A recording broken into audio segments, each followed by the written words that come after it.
Assalamu alaikum, I'm Aisha and you're watching SAMAA News. Here are today's headlines.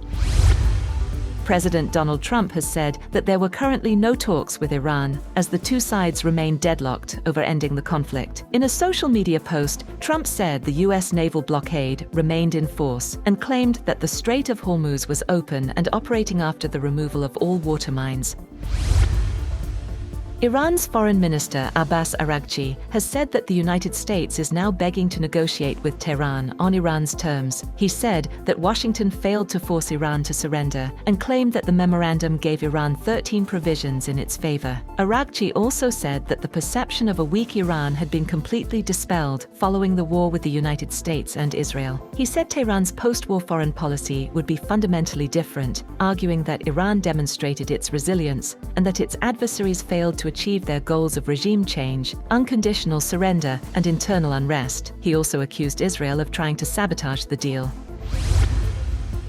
US President Donald Trump has shared an image on Truth Social, labeling the Strait of Hormuz as new US territory, escalating his rhetoric over the strategically important waterway. The graphic showed a map of the Strait of Hormuz, which lies between Iran and Oman, with the waterway circled and marked beneath a banner reading New US Territory. Trump had earlier said he would soon declare the Strait of Hormuz US territory amid rising tensions with Iran and disruptions to shipping through the strategic waterway. However, Iran's Deputy Foreign Minister Kazem Garibabadi has hit back at Donald Trump's claim over the Strait of Hormuz, calling the US president's territorial ambitions a delusion. Garibabadi said that Trump's claim would either be corrected soon or Iran would correct what he called the delusions of the US president. Iranian parliament speaker and top negotiator Bagher Khalibaf has said that the Strait of Hormuz will remain closed until the United States fulfills its commitments under an interim agreement with Iran. He said Washington must implement several conditions before Iran agrees to reopen the strategically important waterway, including lifting the maritime blockade and oil sanctions, releasing frozen Iranian assets, and ending military operations and threats against Iran.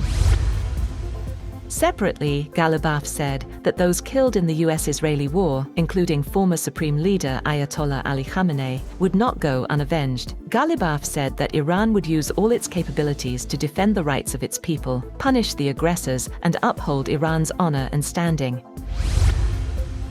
Qatar, a key mediator in the stalled US-Iran talks, has said that an agreement between Iran and Oman over the Strait of Hormuz will make it easier to resume negotiations to end the Middle East war. Qatari Foreign Ministry spokesman told reporters that Doha is also awaiting an agreement between Oman and Iran regarding the strait, which would enable the country to return to the framework of negotiations. He added that the agreement over the Strait of Hormuz would make it much easier for Doha to resume the talks between the US and Iran. Pakistan has strongly rejected allegations by Indian Home Minister Amit Shah attempting to link people arrested in India with Pakistan, describing the claims as baseless and part of what it called a malicious campaign against Islamabad. The Foreign Office spokesperson said such allegations could not divert international attention from what Pakistan describes as India's state-sponsored terrorism, targeted killings, and subversive activities abroad. A Russian missile attack has killed 10 people in a village in Ukraine's northeastern Kharkiv region. President Volodymyr Zelensky said on X that the Russians launched a brutal attack on a busy intersection in Pechenihi, Kharkiv region, surrounded only by residential buildings. He posted photos of a destroyed building, cars on fire, and emergency responders carrying people on stretchers. The governor of the surrounding region said further 17 people were injured in the attack. US President Donald Trump's growing anger with Oman is linked to the Gulf nation's parallel talks with Iran over shipping through the Strait of Hormuz. According to a report by the Wall Street Journal, the talks could help increase ship traffic and ease pressure on global energy markets. But US officials fear an agreement could strengthen Iran's leverage or control over one of the world's most important oil routes.